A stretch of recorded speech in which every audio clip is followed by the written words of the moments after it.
And the golden केला award goes to Heropanti 2। ये अकेली मूवी ऐसी होगी जो हर कैटेगरी में गोल्डन केला अवार्ड की विनर होगी।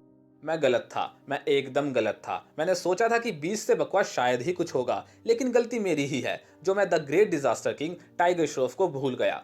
बंदे ने एक बार फिर साबित कर दिया कि इससे बेकार मूवी कोई बना ही नहीं सकता।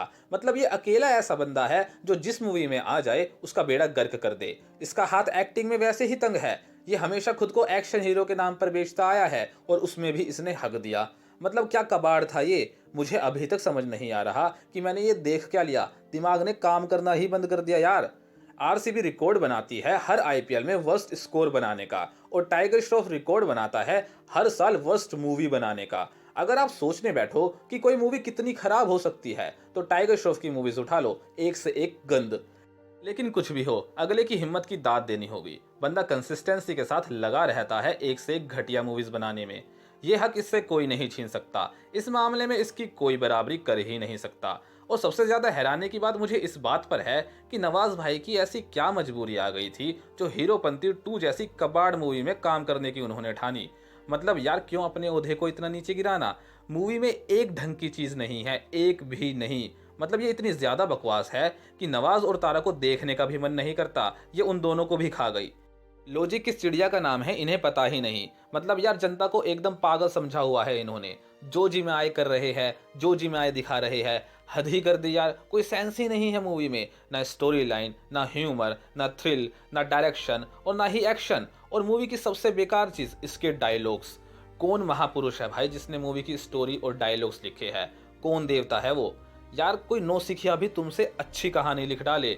एक कारण तो हो मूवी को देखने का। मतलब भाई, इन्हें खुद शर्म नहीं आती क्या? जहां साउथ वाले इतनी बेहतरीन फिल्में दे रहे हैं, मलयालम सिनेमा, कन्नड़ सिनेमा जिन्हें कोई जानता नहीं था, वे अपनी पहचान बना रहे हैं। और तो और रीजनल सिनेमाज भी इनसे लाख गुना बेहतर फिल्में इंडियन सिनेमा में कंट्रीब्यूट कर रहे हैं। और ये जो खुद को इंडिया के बड़े सुपरस्टार्स और डायरेक्टर्स बताते हैं, ये मुंह कैसे दिखा लेते हैं दुनिया को अपना। ऐसा पैथेटिक शिट बनाकर कैसे खुद को प्रोफेशनल एक्टर और डायरेक्टर बोल लेते हैं ये, जहां कुछ भी प्रोफेशनल देखने को नहीं मिलता। चुल्लू भर पानी में डूब मरो कहीं जाकर।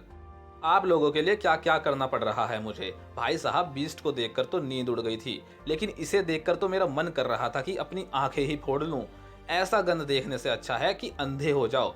थिएट्रिकल रिलीज से पहले मूवी का प्रीमियर दिखाया जाता है, जहां एक्टर, डायरेक्टर, प्रोड्यूसर इंडस्ट्री की बड़ी बड़ी हस्तियों को बुलाते हैं अपना काम दिखाने के लिए कि देखो हमने क्या बनाया है, कितना अच्छा काम किया है। मेरा सवाल ये है कि कौन हिम्मत जुटाकर इसे देखने गया होगा, और उससे भी बड़ी बात कि कौन इतना बड़ा वीर योद्धा होगा जिसमें इसे एंड तक देखने का साहस होगा। इसे देखकर उन सब के रिएक्शंस तो क्या ही होंगे। अरे, इस मूवी की कास्ट के रिएक्शंस क्या होंगे। मतलब खुद देखकर इन्हें जरा भी महसूस नहीं हुआ कि क्या बनाया है इन्होंने।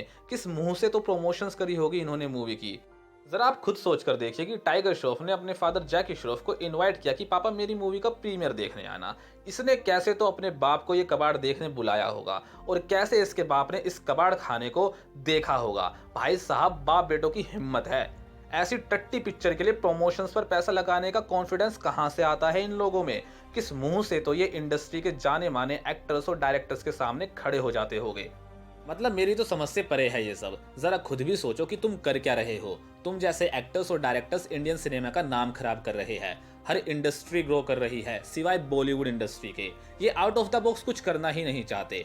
या तो किसी की लाइफ से उठाकर मूवी बना दो, या किसी मूवी को कॉपी कर लो, और कॉपी भी इस कदर कि पूरी मूवी एक एक सीन समेत उठाकर छाप दो, जहां बस कास्ट चेंज है और सब बिल्कुल वैसा का वैसा। भाई, थोड़ा तो वेरिएशन लाओ। कुछ तो खुद की बुद्धि का भी इस्तेमाल कर लो। और फिर हीरोपंती जैसे बिन बुद्धि के महारथी जो बस टाइम पास के लिए कुछ भी बना दे, और फिर ये ही मंद बुद्धि चाहते हैं कि सब इनकी वाहवाही भी करे। पता नहीं कौन इन फिल्मों पर पैसा लगाने को तैयार हो जाता है। और इनका इसी में पेट नहीं भरा, अभी तो हीरोपंती 3 भी आनी है। भगवान बचाए मुझे ऐसा पाप दोबारा करने से। हीरोपंती 2 किसी खतरनाक भूकंप से कम नहीं थी, और पता ही नहीं हीरोपंती 3 कौन सी सुनामी लेकर आएगी।